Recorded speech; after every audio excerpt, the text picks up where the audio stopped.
Hey everyone, welcome back to the channel. It's great to be here as always. Thank you for tuning in. Happy Monday, everyone. And I just uncovered that Google is lying to you about the various firearms restrictions that may be applicable to your locale. This is the type of behavior that really has no consequences for the search engine itself, except for losing credibility in those that know about its mind. But what this does to the consumer is they'll quickly hop on Google and see, is this legal? And they'll get erroneous information, and then they're paranoid about whether that information is factually accurate or not, and it can lead to people simply foregoing their Second Amendment rights. And that's what we're going to talk about. Relatively quick video today, but quick word from today's sponsor.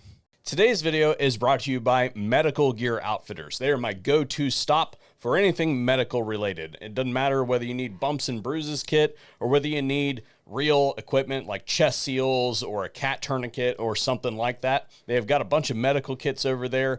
Again, they are my go-to shop, and they are great people. I've known Dietrich and the crew over there for going on like 10 years now. So they are definitely a place that you should check out if you're looking to augment your medical equipment needs. And they have a discount code for all of you who are VSO subscribers. You can find that information over on the affiliates page. And special thanks to Medical Gear Outfitters for making today's video possible. So this morning I was preparing some packages to go out. I send a lot of stuff in and out. Depends on what's going where for work, whether we're testing something or it's got to go to somebody for work or, whatever it is.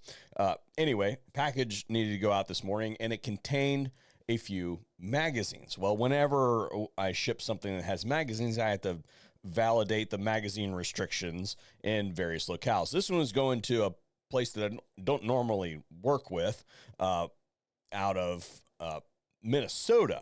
And so I got on to check the Minnesotan magazine restrictions and make sure that, nothing like that was going on.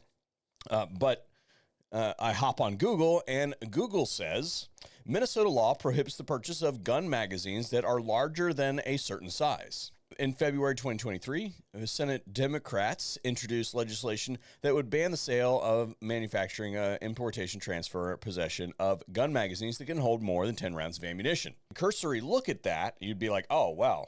Magazine restrictions in Minnesota must be 10 rounds or less. But if you reread that, it never says that that bill was passed.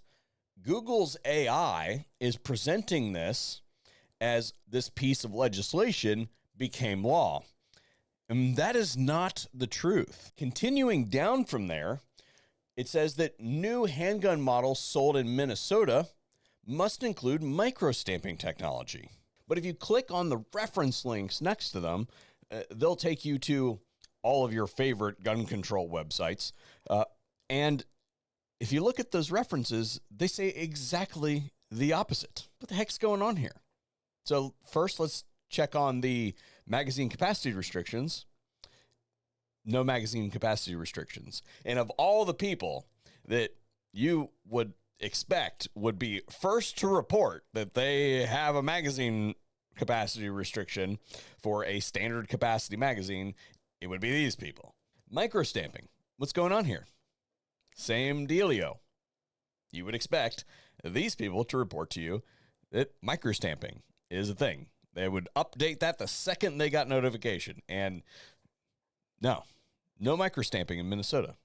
Now, the rest of the information seems to be a little bit jumbled in the Google report, but it seems as though it has a factual basis. I'm actually messaging with people from Minnesota right now to figure out if these things are erroneous or not, but it seems to me like the rest of the report is all right. But the problem with this, again, is when you report this kind of information to the consumer, it's fairly insidious in that there's really no recourse for anybody who has been impacted by this information Google is not impacted by this information, except for you're like, I don't trust anything that they say.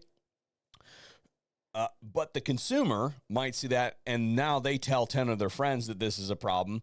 Now, all of these people that I've messaged are now looking up all the regulations in their state to see if they're wrong.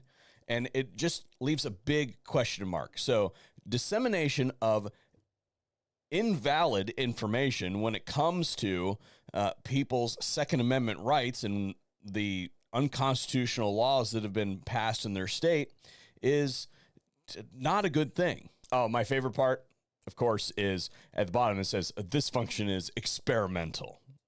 Even though it's the first thing that it feeds you, this experimental information that we are presenting to you as fact, the top search result that is informing your decisions that you're making about your own safety, that's experimental information that we're going to serve up to you first. What do you guys think about this? Is this intentional? I happen to believe that it's intentional. Or is this, it's just a glitch. The technology is not quite there yet, even though we're serving it up first thing right when you search for the information. But when you dig one step deeper and use any sort of cognitive energy whatsoever, you find out that, that is completely ass backwards. Let me know what you think in the comment section down below. Happy Monday, everybody.